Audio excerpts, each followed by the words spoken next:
ఆంధ్రప్రదేశ్ ముఖ్యమంత్రి జగన్మోహన్ రెడ్డికి ఢిల్లీ బీజేపీ పెద్దలు చుక్కలు చూపించేందుకు రెడీ అయ్యారా? అందులో భాగంగానే జగన్మోహన్ రెడ్డి కోరిన కేంద్ర హోంశాఖ మంత్రి అమిత్ షా ఇప్పటివరకు అపాయింట్మెంట్ ఫిక్స్ చేయలేదా అంటే అవుననే సమాధానం ఇస్తున్నారు కొంతమంది రాజకీయ విశ్లేషకులు. ఇక ఇదే అంశానికి సంబంధించి మనతో మాట్లాడేందుకు ప్రముఖ రాజకీయ విశ్లేషకులు, ప్రముఖ సీనియర్ జర్నలిస్ట్ సిఎస్ రావు గారు మనతో ఉన్నారు. ఆయనతో మాట్లాడదాం. Sir hi sir. Hello Krishna. Sir, Jaganmohan రెడ్డికి చుక్కలు చూపించేందుకు ఢిల్లీ బీజేపీ పెద్దలు సిద్ధమయ్యారా? అందులో భాగంగానే జగన్మోహన్ రెడ్డి అపాయింట్మెంట్ కోరిన అమిత్ షా ఇప్పటివరకు అపాయింట్మెంట్ ఫిక్స్ చేయలేదా అంటే ఏం చెప్తారు సార్? ఒకటి, ఆంధ్రప్రదేశ్ ముఖ్యమంత్రి జగన్మోహన్ రెడ్డి జనరల్గా ఏ ముఖ్యమంత్రి అపాయింట్మెంట్ కోరినప్పటికీ కూడా అమిత్ షా ఇస్తూ ఉంటారు. తాజాగా రేవంత్ రెడ్డి అపాయింట్మెంట్ కోరితే వెంటనే ఇచ్చారు. అవును. కేఏ పాల్ అపాయింట్మెంట్ కోరితే వెంటనే ఇచ్చారు. అనేక సందర్భాలు మనం చూసాం. కానీ ఆంధ్రప్రదేశ్ ముఖ్యమంత్రి జగన్మోహన్ రెడ్డికి మొదటి నుంచి కూడా అపాయింట్మెంట్ దొరకడమే కష్టంగా ఉంది. తొలి రోజుల్లో ఈయన ముఖ్యమంత్రి అయిన తర్వాత దాదాపు 5-6 నెలలు సతపోరారు. ఎవరు? అమిత్ షాని కలవడానికి కానీ, మోడీని కలవడానికి కానీ. సరే, ఆ మోడీని కలవడానికి అయితే అవకాశం వచ్చింది, కానీ అమిత్ షాని కలవడానికి చాలా కష్టపడ్డారు. అక్కడ పిఎంఓ ఆఫీసులో విజయసాయి రెడ్డి లైజనింగు, నిరంజన్ రెడ్డి రాజ్యసభ అడ్వకేటు, సుప్రీంకోర్టు, ఆయన వీళ్ళందరూ లైజనింగ్ చేసి గందరగోళం చేస్తే అప్పుడు అమిత్ షా అపాయింట్మెంట్ దొరికింది. అమిత్ షా అపాయింట్మెంట్ తొలిసారి అపాయింట్మెంట్ దొరికినప్పుడు, మొదటిసారి వెళ్ళినప్పుడు, అప్పుడు ఈయనతోటి వెళ్ళినటువంటి ఒక అడ్వకేట్ని కూడా లోపలికి రానికుండా ఇతను ఎందుకు వచ్చాడని చెప్పేసి అమిత్ షా అప్పుడు వెనక్కి పంపించాడని కూడా మనం న్యూస్ విన్నాం. అంటే తొలి నుంచి కూడా జగన్మోహన్ రెడ్డి ఎందుకు అపాయింట్మెంట్ కోరుతున్నారు అనేది అమిత్ షాకి చాలా స్పష్టత ఉంది. ప్రతిసారి ఈ కేసుల గురించి, బెయిల్ గురించి, లేదంటే ఈ ఛార్జ్ షీట్ల గురించి, వీటి గురించి మాట్లాడుకోవడానికి మాత్రం అపాయింట్మెంట్ కోరుతున్నారు అనేది హోంశాఖలో ఉండేటువంటి అధికారులకు కానీ, లేదంటే అమిత్ షా కానీ స్పష్టంగా తెలిసిపోయింది. అందుకే ఇప్పుడు కూడా అమిత్ షా అసలు జగన్మోహన్ రెడ్డికి ఇంకా అపాయింట్మెంట్ ఖరారు చేయలేదు. రేపు 5వ తేదీన వైఎస్ వివేకానంద రెడ్డి హత్య కేసులో ఫైనల్ వాయిదా ఉంది. అంటే ఆ వాయిదా కోసం దాంట్లో అవినాష్ రెడ్డికి ఫేవర్ చేసేందుకే ఇప్పుడు జగన్మోహన్ రెడ్డి అమిత్ షాను కలిసేటువంటి ప్రయత్నం చేస్తున్నాడు. అది గ్రహించినటువంటి అమిత్ షా అందుకే జగన్మోహన్ రెడ్డికి ఇప్పటివరకు కూడా అపాయింట్మెంట్ ఇవ్వడం లేదు, అసలు అపాయింట్మెంట్ కోసం టైం ఫిక్స్ చేయలేదు అనేది ఒక వార్త సార్. దాన్ని ఎలా చూడొచ్చు? సో ఒకటి, అమిత్ షా అమిత్ షా మొత్తం ఇతను ఎప్పుడు వచ్చినా కానీ ఈ కేసుల గురించి మాట్లాడుతున్నారు అనేటువంటి అభిప్రాయంతో ఆయన ఉన్నారు అనేది హోంశాఖలో చర్చించుకుంటున్నటువంటి అంశం. హోంశాఖలో ఉండేటువంటి డిపార్ట్మెంట్లో అధికారుల్లో ఉండేటువంటి చర్చ అది. సో అమిత్ షా కూడా అడిగినప్పుడు అపాయింట్మెంట్ ఇవ్వట్లా జగన్మోహన్ రెడ్డికి. అనేక సందర్భాల్లో రిక్వెస్ట్ చేసి, రకరకాలుగా ప్రయత్నాలు చేసి, ఆంధ్రప్రదేశ్ రాష్ట్రం కోసమో, లేదంటే ఆంధ్రప్రదేశ్లో ఉండేటువంటి కొన్ని అంశాల గురించి మాట్లాడటానికి అని చెప్పి ఆయనకి చెప్పి అక్కడికి వెళ్ళిన తర్వాత వేరే వాయిస్ వినిపిస్తున్నారు అనేది అమిత్ షాకు ఒక అవగాహన ఉంది. సో దీంతో పాటు ఇప్పుడు అమిత్ షా కానీ, నరేంద్ర మోడీ కానీ వాళ్ళు ష్రూడ్ పొలిటీషియన్స్, పక్కా పొలిటీషియన్స్. వాళ్ళు జగన్మోహన్ రెడ్డి వల్ల నాకేంటి లాభం వచ్చిన తర్వాత, నా పార్టీకి రాజకీయంగా ఏమి లబ్ధి చేకూరుతుంది, ఇదే వాళ్ళ కోణం ఉంటుంది ఎప్పుడు కూడా. అందుకే ఇప్పుడు మారినటువంటి పరిస్థితుల దృష్ట్యా, లేదంటే తెలుగు రాష్ట్రాల్లో ఉండేటువంటి రాజకీయ సిచ్యువేషన్స్ దృష్ట్యా ఇప్పుడు అటు అమిత్ షా కానీ, ఇటు నరేంద్ర మోడీ కానీ జగన్మోహన్ రెడ్డికి అపాయింట్మెంట్ ఇవ్వడానికి కొంత వెనకాడుతున్నారు అనేది వినిపిస్తుంది ఢిల్లీ వర్గాల్లో. ఎందుకు అనేటువంటి ప్రశ్న వేసుకుంటే కనుక, ఇప్పుడు తెలంగాణలో బీజేపీ బలహీనపడటానికి కారణం ఏంటి? కేవలం కవితని లిక్కర్ స్కామ్లో అరెస్ట్ చేయలేదు, ఆ కారణంగానే బీజేపీ బలహీనపడింది అనేటువంటి అభిప్రాయం సర్వత్రా తెలంగాణలో వినిపించింది కదా. మొన్న అసెంబ్లీ ఎన్నికల్లో వాస్తవంగా బీఆర్ఎస్ పార్టీ వర్సెస్ బీజేపీ ఎన్నికలు నడుస్తాయని చెప్పి అనుకున్నారు. కేవలం ఒకే ఒక సంఘటన, కవితని అరెస్ట్ చేయలేదు అనేటువంటి ఒకే ఒక సంఘటన బేస్ చేసుకొని బీజేపీ గ్రాఫ్ పడిపోయింది, అమాంతం పడిపోయింది.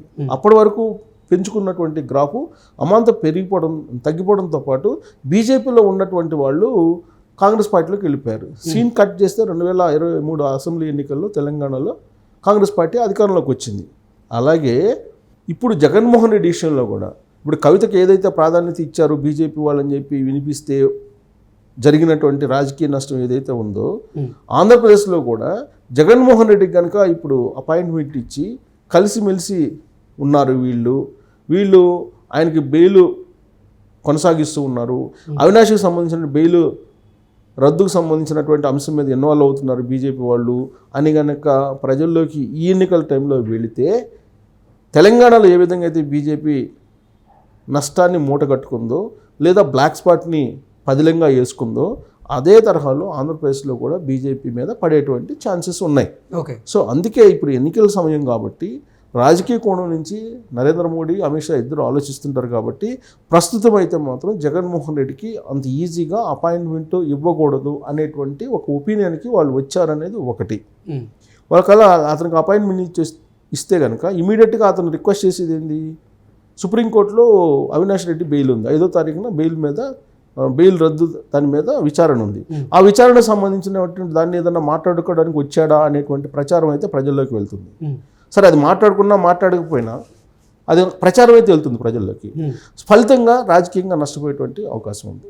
ఓకే, ఇదొక అంశం. నెక్స్ట్ రాజ్యసభ ఎన్నికలు ఉన్నాయి. రాజ్యసభ ఎన్నికల్లో బీజేపీకి రాజ్యసభ ఇవ్వాలని చెప్పేసి కోరడానికి, లేదంటే బీజేపీ రాజ్యసభకి ఇస్తానని చెప్పి ఈయన చెప్పడానికి కానీ వెళ్ళాల్సిన అవసరం లే, ఫిజికల్గా కలవాల్సిన అవసరం లే. జస్ట్ ఒక ఫోన్ చేస్తే నా అమిత్ షా బీజేపీకి ఒక ఎంపీ కావాలి రాజ్యసభ అని అంటే జగన్మోహన్ రెడ్డి కాదనే పరిస్థితి ఇవాళ ఉండేటువంటి సిచ్యువేషన్లో జగన్మోహన్ రెడ్డి కాదు నేను ఇవ్వను అని చెప్పి అసలు ఎదురు తిరిగేటువంటి పరిస్థితి లేదు బీజేపీకి. లాస్ట్ టైం మనం చూసాం పరిమాణత్వానికి ఎలా ఇచ్చారు. సో కాబట్టి ఈసారి కూడా బీజేపీలో ఒక ఫోన్ కాల్ చేస్తే జగన్మోహన్ రెడ్డి ఆఫర్ చేస్తాడు రాజ్యసభ. దానికోసం ఈయన ఢిల్లీ వెళ్ళి వెళ్ళాల్సినటువంటి అవసరం లేదు. ఇంకోటి, ఈయన ఢిల్లీ అపాయింట్మెంట్ కోరుతున్నారు. ఎందుకు? ఈయనే, వాళ్ళేం కోరకపోయినా ఈయనే నేను ఇస్తాను రాజ్యసభ, మీరు నాకు ఎన్నికల్లో కోఆపరేట్ చేయండి అనేటువంటి ఒక ప్రతిపాదన పెట్టడానికి జగన్మోహన్ రెడ్డి వస్తున్నారు అని చెప్పి ఆల్రెడీ మీడియాలో వచ్చేసింది. మీడియాలో రాగానే కేంద్ర నిఘా వర్గాలు కూడా అప్రమత్తం అవుతాయి కదా. కేంద్ర నిఘా వర్గాలు కూడా అసలు జగన్మోహన్ రెడ్డి ఎందుకు అపాయింట్మెంట్ కోరుతున్నారు అనేది ఆల్రెడీ చెప్తారు, హోంశాఖకి చెప్తారు కదా. అసలు ముందు అపాయింట్మెంట్ కోరేటప్పుడే ఏ పర్పస్ మీద వస్తున్నారు అనేది వీళ్ళే అఫీషియల్గా చెప్పాలి. బట్ అఫీషియల్గా చెప్పిన దానికి భిన్నంగా మరో కేసుల అంశాలని ప్రస్తావిస్తున్నాడు అనే జగన్మోహన్ రెడ్డి అనేటువంటి అక్కడ ఒక ఒపీనియన్ ఉంది, ఒక అభిప్రాయం ఉంది అక్కడ. సో కాబట్టి ఎన్నికల టైంలో ఇతన్ని ఎంకరేజ్ చేయడం కన్నా కూడా కొంత దూరంగా పెడితే బెటర్ అనేటువంటి యాంగిల్లో బీజేపీ ఉండే అవకాశం ఉంది. ఇంకోటి ఏంటంటే, ఈ మధ్యకాలంలో మాట్లాడుతూ బీజేపీకి మేము అంశాల వారీగా బయట నుంచి మద్దతు ఇచ్చాము గత 4 ఏళ్ల నుంచి అని చెప్పి జగన్మోహన్ రెడ్డి చెప్పాడు. అంటే బీజేపీతో మాకు సంబంధాలు ఉన్నాయి, బలమైనటువంటి సంబంధాలు నాకున్నాయి అనేటువంటి చెప్పే ప్రయత్నం చేస్తున్నాడు. కానీ ఏంటంటే 2019లో ఏ విధంగా అయితే లబ్ధి పొందాడో కేంద్ర ప్రభుత్వం యొక్క ఆశీస్సులతోటి, అదే తరహాలో వచ్చే ఎన్నికల్లో కూడా లబ్ధి పొందాలి అనేటువంటి ఆలోచన జగన్మోహన్ రెడ్డికి ఉంది. కానీ దానికి సహకారం అందించేలాగా బీజేపీ లేదు అనేది ఇప్పుడు ఈ అపాయింట్మెంట్ ఇవ్వకపోవడం కారణం అని చెప్పి అనుకోవచ్చు. ఎందుకనంటే ఇప్పుడు రాష్ట్ర నిఘా వర్గాలు కానీ కేంద్ర నిఘా వర్గాలు కానీ లేదంటే సర్వేలు కానీ ఏం చెప్తున్నాయి, రాబోయేటువంటి ఎన్నికల్లో ఎట్టి పరిస్థితుల్లో కూడా జగన్మోహన్ రెడ్డి మరోసారి ముఖ్యమంత్రి అయ్యే అవకాశం లేదు అనేది చెప్తూ ఉన్నాయి సర్వేలు. సో ఈ సర్వేలను బేస్ చేసుకుని కూడా జగన్మోహన్ రెడ్డిని దూరంగా పెట్టే అవకాశం కూడా లేకపోలేదు. ఇంకొక వైపు పవన్ కళ్యాణ్ దూరంగా పెట్టాలి జగన్మోహన్ రెడ్డిని. ఒకవేళ జగన్మోహన్ రెడ్డి కనుక మళ్ళీ గెలిస్తే రాష్ట్రం అధోగతి పాలవుతుంది అనేటువంటి అంశాన్ని చెప్పడం జరిగింది బీజేపీకి. బీజేపీ వాళ్ళు కూడా ఈ మధ్యకాలంలో రాష్ట్రాన్ని చాలా భ్రష్టు పట్టించేశాడని చెప్పేసి నరేంద్ర మోడీయే చెప్పినట్టు రేవంత్ రెడ్డి ద్వారా లీక్ అయింది. రేవంత్ రెడ్డి, నరేంద్ర మోడీ ఇద్దరు భేటీ అయిన సందర్భంగా ఆంధ్రప్రదేశ్లో జగన్మోహన్ రెడ్డితో జాగ్రత్త, అతను రాష్ట్రాన్ని అధోగతి పాలు చేశారని చెప్పి ఆయనతోటి అభిప్రాయం పంచుకున్నట్టు కూడా ఇంకొక న్యూస్ వచ్చింది.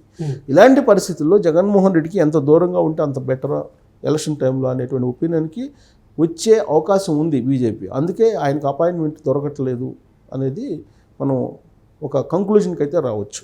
Okay sir, thank you so much.